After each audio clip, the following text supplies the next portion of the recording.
Olá, aqui no Câmara Livre a gente tem a missão também toda semana de fazer um resgate e homenagem da memória política de fatos importantes no tempo da história. Porque ao compreender a história, a gente, quem sabe, oferece a você oportunidade de refletir sobre o seu tempo. Hoje a gente vai conversar com um personagem político, militante, ávido das questões da cidade, que foi presidente da Câmara em 89 e 90, no período histórico, para vocês entenderem, tinham dois fatos principais.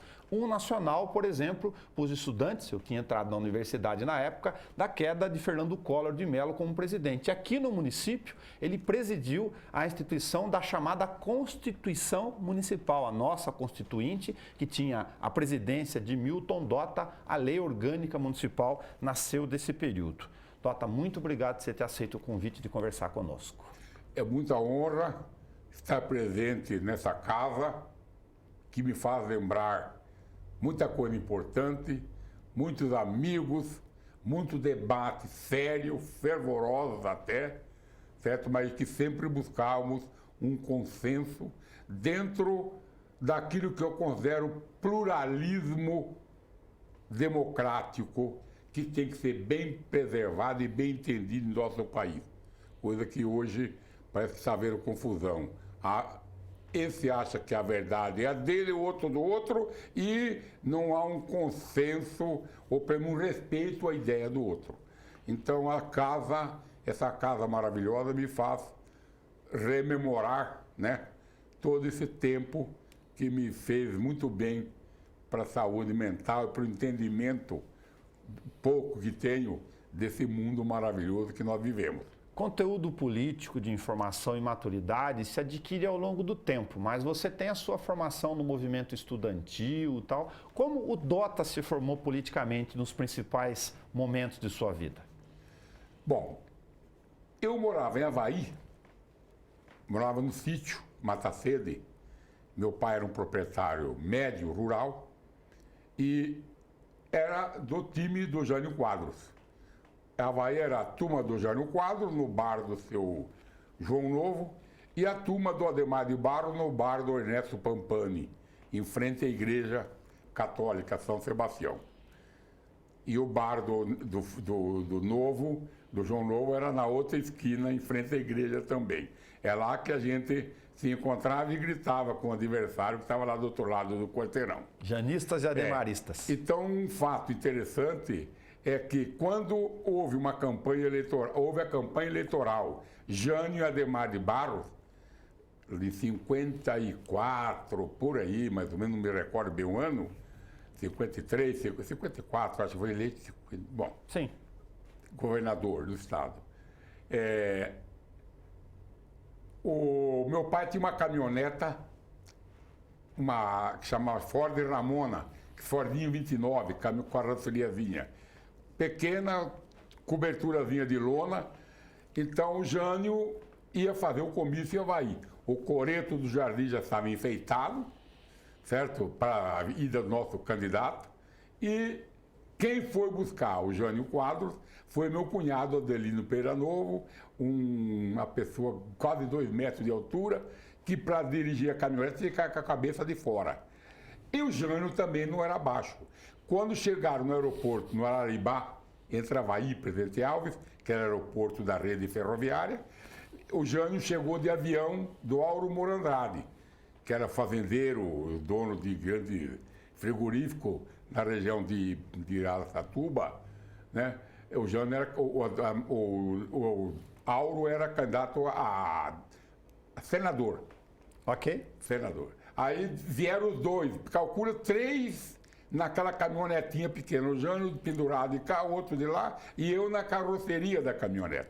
Então chegamos em Avaí naquela situação. Pena que não existe fotografia disso, que seria a coisa mais linda, certo? Mas houve todo aquele bafafá. E ganhamos a eleição, né? Nós saímos daí, então aí já foi o primeiro momento que eu comecei a sentir nas veias, né, as questões políticas. Essa doença, que chama política.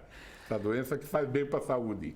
Se a gente puder fazer um pulo, tem 3 siglas aqui fundamentais do movimento estudantil em instituições ou momentos diferentes. JOC, JUC e JEC. Então, vim para Bauru entrei logo de início já no ginásio, que viemos para Bauru para estudar. Certo? Todos os irmãos vão ter que estudar. Essa é a ordem do meu pai. Legal. E já nos matriculou no outro dia na escola. Entrei no liceu, aí foi tudo bem, tudo calmo. Aí passei no Senac, aí fiquei conhecendo Isaías Daibem. Ele me apresentou o SAAD, aí começamos a militar na JEC, Juventude Estudantil Católica, né? E foi desenvolvendo e participamos, inclusive, do congresso em São Paulo, da eleição da JEC estadual, da UEE estadual, e foi eleito José Álvaro Moisés. José Álvaro Moisés foi eleito pela turma do movimento ligado aos estudantes ligados à ação católica, né? E foi por aí, e foi desenvolvendo, a coisa foi num crescendo, certo? Depois, quando houve o golpe, bom, sempre participando da política nesse intervalo. A JEC, por exemplo, nós tínhamos um movimento de educação de adultos. Começamos os núcleos lá na Vila Santa Luzia, Tá. no bar do Seu Severino, certo? Íamos lá constantemente dando as aulas de educação, de educação. O que se discutia entre os jovens nesse período? Discutia o problema do mundo igual hoje. Discutia a evolução da humanidade, educação melhor, saúde melhor para todos, emprego seguro, menos lucro para os ricaços. Eu comentei as outras siglas porque elas têm parecidas. Uma era da universidade. Exato. O JEC era secundarista, estudante secundarista, JUC universitário. Ok. E JOC operária, movimento dos operários. Tá. Muito forte. A JOC era um movimento muito forte. Foi altamente reprimido em 64.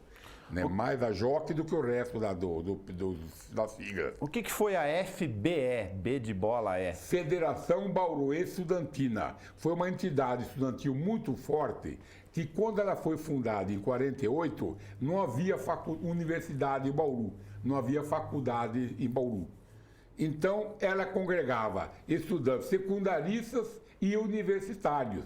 Previa isso. Então, eu fui eleito presidente para os dois. Só que nós propunhamos desvincular, porque em 63, quando eu fui eleito presidente, a gente já tinha várias faculdades em Bauru. Então, era hora de desvincular. Na FBE, Federação Bauruense dos Estudantes Secundaristas. E a parte universitária, cada faculdade teria o seu centro acadêmico. Nesta militância e formação política ao longo do tempo entre jovens, depois você também participou do MR8. Então, aí eu participava da JEC, que era um momento também avançado. Sim. E com a eclosão da ditadura militar, houve todo um tumulto, né? Então eu filiei-me ao AP, Ação Popular Marxista-Leninista. O Isaías não foi, ficou fora. O SAAD também ficou dentro do movimento da igreja, certo? Então houve um certo tumulto nessa questão. Tá. As propostas eram as mesmas, mas só que cada um de um lado. E eu passei a militar na AP. Mas tinha uma turma que defendia a luta armada e outra que tinha uma outra filosofia. A AP sempre foi defensora de grandes movimentos sociais, movimento do povo. Até a turma da área mais à esquerda achava que nós éramos a luta em todo o povo, quer nos diminuir. Nós somos da guerrilha. Certo. É isso que dizia. Então, é bobagem. A arma vem se tiver homem competente para levar a arma. Senão não vai para lugar nenhum. 3 pessoas lá com um fuzil na mão não vai para lugar nenhum. Agora, o povo forte, organizado, consciente, esse é que derruba qualquer pilar. né? Hoje, olhando para o tempo, a gente poder fazer uma avaliação nisso, vai ter muita gente que vai fazer a avaliação distorcida por desinformação ou má fé, não importa, vamos fazer o nosso papel aqui. Quando olha as críticas em relação ao movimento de guerrilha, o que você pensa? Eu penso que foi um erro tático. Não que eles estivessem errados, porque eles sonhavam com uma visão de mundo. Tinha como base Che Guevara, a Revolução Cubana. Pega um grupo, vai para a Sierra Maestra, dá um grito e o povo reage. Mas era outro momento. Lá era outro momento, era outra realidade. Faltou entender a proporcionalidade em relação ao nosso espaço? Aqui nós, então, prepararam, nós tínhamos, para começar, um exército mais bem preparado, tínhamos, inclusive, o exemplo de Cuba, de outros países que estavam evoluindo para o socialismo, entendeu? Então, a gente, aqui, a direita, se organizou melhor para combater, certo? E foram eliminando as lideranças, nossas que elas não tinham uma estrutura para suportar, não houve nenhum apoio militar, de bases militares, para somar com o povo, então ficaram sozinhos. E nós também, que não defendíamos, pelo menos no primeiro momento, a luta armada. Sim. Porque, se pensarmos bem, não existe outro caminho senão a luta armada. Mas temos que estar preparados para isso. Mas aí não tem também uma desinformação e uma confusão na hora de lidar? Eu digo para o leigo no dia a dia que não tem informação política, ou não lê, ou não se apegou a essa questão dos fatos históricos. Tenha uma questão de conteúdo filosófico interno, de entender que a mobilização popular era um movimento de resistência ou de preparação para um outro país. E uma outra coisa era a alternativa da luta armada, ou eu também estou equivocado? Não, eu só acho que... Se eram coisas não necessariamente objetivas. De defender a teoria do foco, né, que fala, essa teoria... Certo?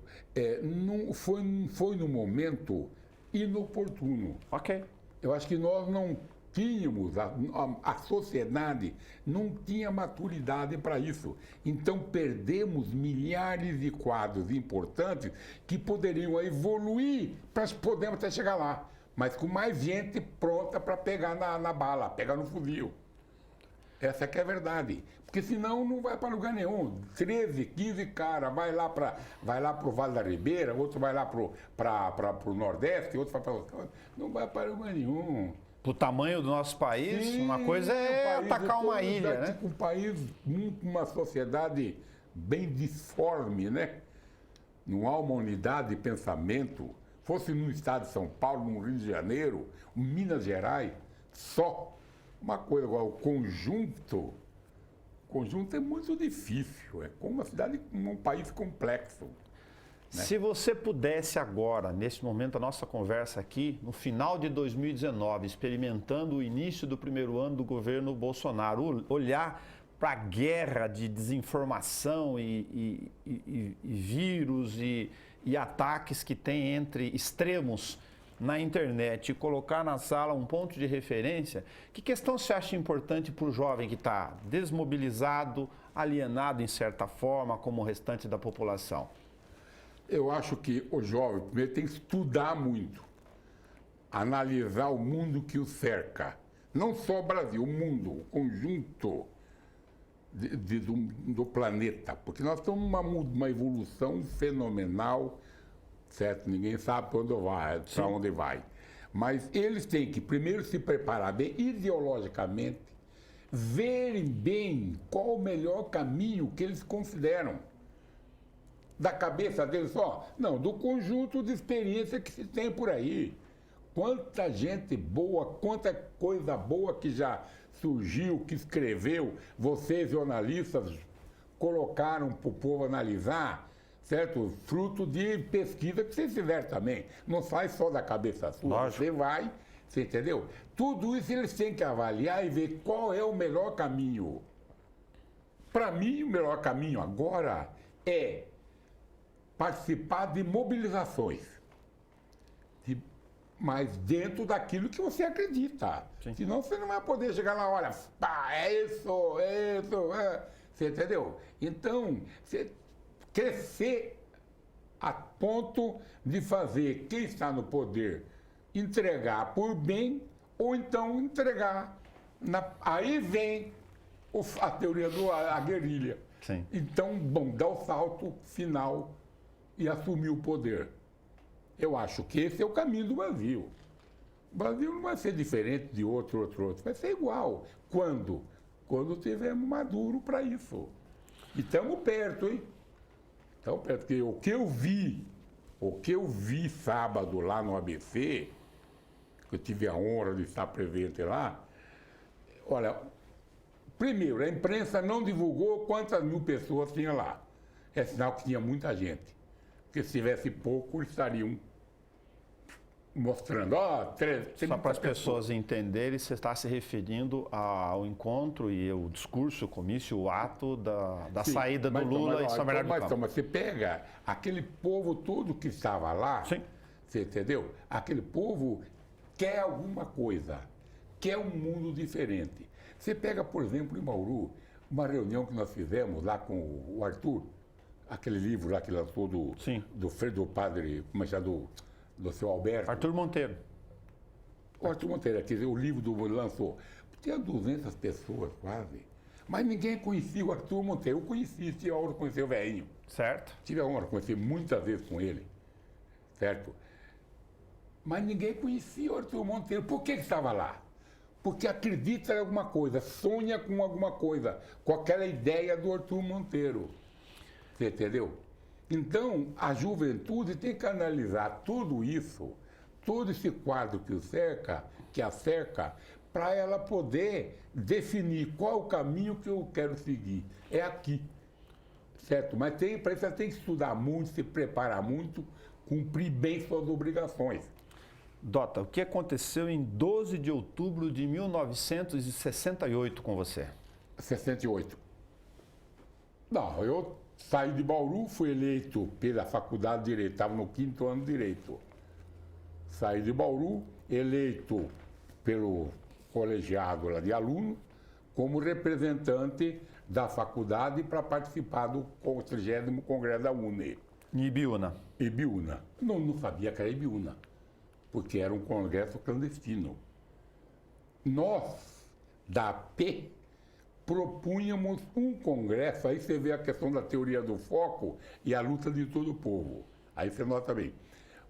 Nós defendíamos o congresso num grande centro urbano, dentro de uma igreja, de um convento, numa igreja evangélica, sei lá o quê. O evangélico não vai aceitar isso. Infelizmente não está nessa linha, certo? Não comunga com a esquerda, né? Mas se não, dentro de uma igreja, num local onde pudesse ter a maior repercussão possível perante a população se houvesse uma repressão. Só para entender, porque o jovem aqui deve estar maluco. Hoje você faz um evento e chama pelo Facebook, se quiser, mobiliza a turma e fala em cima da hora, a gente vai comunicar, mas tem a tecnologia para ajudar. Como é que vocês faziam para saber em cima da hora, sabiam que ia ter um encontro, se mobilizavam, tinham comunicações secretas, mas no dia saber o local? Mas não, no dia você vai no ponto tal, certo? Tal hora, se passar 2 minutos, o cara sai fora, porque acha que pode ter descoberto ou ter sido preso já e denunciado você e tal. Hora da Telesp. Mas não era, isso era no MRU depois, mas lá tinha como garantir. Então era esse esquema meu. Então chegava lá em tal ponto, passava, no caso meu foi um carrinho DKV, um táxi DKV, Tá. Entre eu e Orlando Hernandes, que era o presidente do Centro Acadêmico 9 de Julho. Orlando Hernandes. Ok. Certo? Entramos no táxi. Aí, para onde? Não sei. Sumimos. Ibiúna é lá embaixo, né? Lá no fim da picada. Sim. Certo? E vai. Chega num ponto, aí fiquei meio mordido, mas um pouco de vaidade e tal. Talvez até um pouco de inveja, mas não chega a ser. Aí paramos, o cara foi pro mato, encostou no mato, se escondeu lá, aí descemos. Aí chegou um cara grandão, era da liderança maior, era o... Como é que chama aquele jornalista ali, o Cumpridão, foi saída. Franklin Martins. Era o Frank Roosevelt Martins. O Frank era da liderança nacional, do lado do Zé Dirceu, da turma do Zé Dirceu. Foi ministro de comunicação do... Então ele pegou, ele Lula. Gente, ele tem que ir mais. Então nós temos que esperar o outro lance de outro carro clandestino para nos levar. Então foi daí. Chegamos lá, era um sítio, a plenária era um barranco, escadinha de barranco, forrada de lona, coberta, plenária embaixo ali, certo? Chovendo, barro, dormimos num lugar, num canto lá, à noite, certo? Não tinha plano nenhum de estrutura básica nenhuma. Rústico de tudo. Rústico, muito.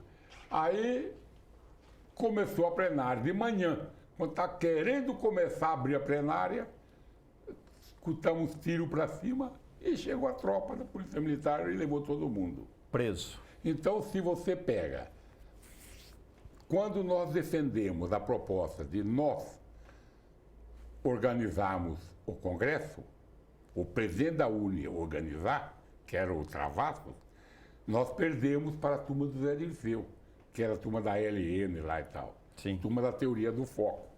Aliança Libertadora Nacional. Exato. Na verdade, o plano deles de fazer lá já foi a prova de que a teoria do foco estava furada e nós estávamos certos. Vão fazer dentro de São Paulo, faz dentro do Rio de Janeiro.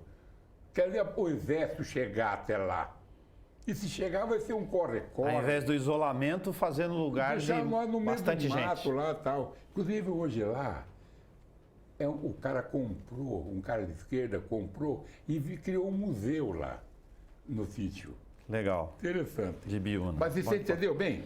Eu comentei a data de 12 de outubro de 68, porque você ficou 2 meses, por isso, preso no Carandiru, por causa do Congresso de Biúna. Eu fiquei 37 dias no Carandiru e mais 20 dias no quartel do Exército. Agora tem um dado histórico importantíssimo aí, que é o fato da libertação sua horas antes do AI-5. Foi sorte. Muitos não tiveram essa oportunidade. Entendeu? Entre a tarde e a noite saiu o AI-5, senão muitos ficaram presos. E aí você foi liberado. Você foi presidente da Câmara em 89, eu mencionei no início aqui, só para as pessoas rememorarem da minha geração, que o Collor estava sendo caçado naquele período, né? O presidente da República, o primeiro do período de redemocratização, perdeu o poder. E você foi presidente da nossa Constituinte Municipal, a Lei Orgânica de Bauru. Sim. Como presidente da Câmara aqui. Sim. Eu tive a honra de presidir a Câmara, modéstia à parte, num momento de muita alegria, acreditando que as nossas propostas seriam definitivamente impregnadas, né, no arcabouço desse país, né? Sim. Na economia, em todas as situações desse país, né? Então, Constituição Federal aprovada, a Carta Magna aprovada recentemente, constituições estaduais também aprovadas, e o terceiro estágio seria as constituições municipais, né? Então, para mim foi muita honra, porque tinha um quadro de vereadores fenomenais, né? Pega um exemplo, era de outro partido, mas era um pessoal maduro, Francisco Dalmédio, pega Cláudio Petroni, pega Isaías Daibem, pega Pedro Tobias, vereadores que ajudaram muito, Zé Queda, vereador José Queda, o próprio Carijinho, certo? Um pessoal muito competente, muito sério. E aí eu tive a oportunidade, a felicidade até, de vislumbrar que tínhamos que bolar alguma coisa bem concreta. Então, criei 6 comissões fundamentais. Cada vereador mais ligado à área.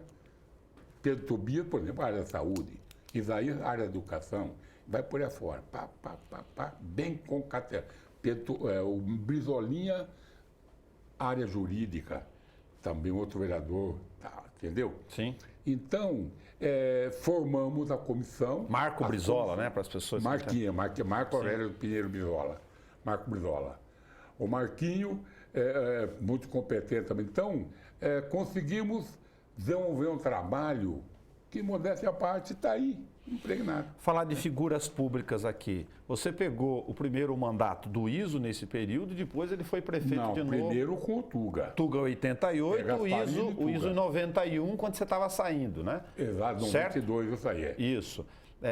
E depois ele foi prefeito de novo em 97, teve cassação de mandato, como você sabe. Agora, você destaca como figura pública que a cidade não coloca ele na mesma referência, na sua visão, que ele permitiria, Nicola Avalone Júnior. Sim.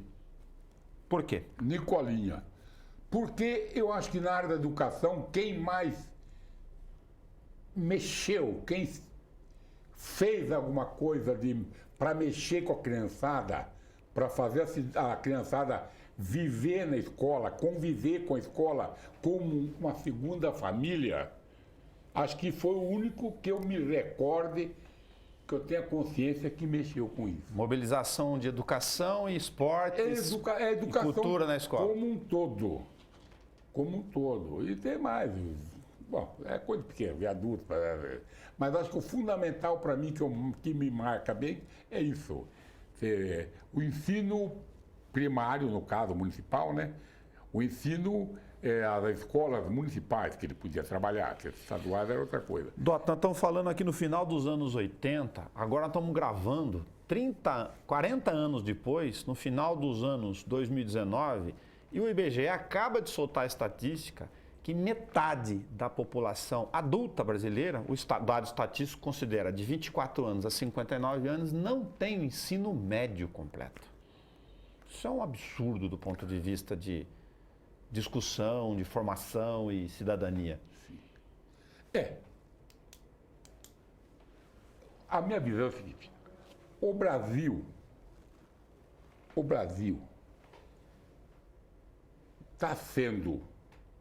continua sendo um instrumento do imperialismo. Nós temos que ser um país escravo, fornecedor de matéria-prima para o planeta. Se você pega, por exemplo, na área do minério, você pega o ferro, o aço, lá, tira fora o minério lá, tira fora o minério lá do depósito dele natural. Sim. E manda nos trens para o Japão e para os Estados Unidos, no navio para os Estados Unidos. O que vota? Vota a peça pronta. O Lula não conseguiu construir uma siderúrgica em Minas Gerais. Para o minério de lá, não ir só o ferro, a pedra, para o Japão ou para os Estados Unidos. E o minério pronto, ou até é possível aperfeiçoar e deixar a ferramenta pronta para o desenvolvimento das indústrias. Não fazem. Não fazem. Por quê? Porque nós temos que ser um eterno escravo. Tira a pedra, nós só vamos cavar o precipício, tirar a pedra, deixar lá um buraco na montanha, certo? Com problemas catastróficos no futuro, que o povo mineiro está vendo isso agora, hein? Tá? E eles lá qualificam os seus empregados, grandes siderúrgicas, grandes fábricas de peças de automóveis e todo tipo de utilização do nosso minério. Estou dando um exemplo do minério. Olha que coisa grave. Aí vem a peça pronta para nós. Aí se pega um exemplo. O Japão com a Toyota em Sorocaba. O Japão, a Toyota investiu quase $1 bilhão no ano passado para desenvolver a indústria lá em Sorocaba. O que aconteceu? Bom, se investir $1 bilhão, pela boa lógica, teria que aumentar um tiro número de funcionários. Não é isso? Não. Diminuiu 800 funcionários. Por quê? Porque junto com a peça pronta, traz o robô para montar. Olha só, então eu pergunto, será que o sistema capitalista não está cometendo um grave erro para ele, com ele mesmo? Por quê? O robô vai montar a peça, vai desempregar a pessoa. Ela vai morrer de fome, vai ficar desqualificada e tal. Quem vai comprar o automóvel depois? Só um exemplinho que me vem na cabeça. Dota, você tá bobo falar isso. Mas quem vai comprar o carro depois? Vai ser o robô que vai comprar? Vai sair por aí? Vai vender caro para robô? Igual o carro, temos todo tipo de situação. Você pega o nosso alimento mesmo, nós poderíamos industrializar muita coisa e mandar pronto para o árabe, para o mundo árabe, para todo mundo. Não, vende toda a matéria bruta. Nós só tem lá o cara para guiar o trator e para cavucar a terra e pôr a semente e colher e mandar para lá. Olha que coisa criminosa que eu considero. Isso é terrível. Agora, temos competência? Temos. Se você pega, você já foi no Pantanal Mato Grossense? Você conhece a ponte? Já fui. Quando foi construída aquela ponte gigantesca naquele brejo? Quando? Há 100 anos atrás. O Brasil fez aquela ponte. Foi o Brasil que fez. Será que há 100 anos atrás nós fizemos aquilo? Hoje não conseguimos melhorar nossas ferrovias? O que tem por trás disso? Coisa bárbara, coisa maluca. É uma barbaridade. Eles não querem que o país cresça. Eu chego até a pensar o seguinte: essa questão de matar a JBS, matar o Odebrecht e tudo mais, isso faz parte do jogo imperialista. Eu vejo assim, meu neto que completou economia na UNB, filho do Vitor, está agora em Berlim fazendo pós-graduação, junto com o Bresser. O Bresser é professor dele lá. Tá. Certo?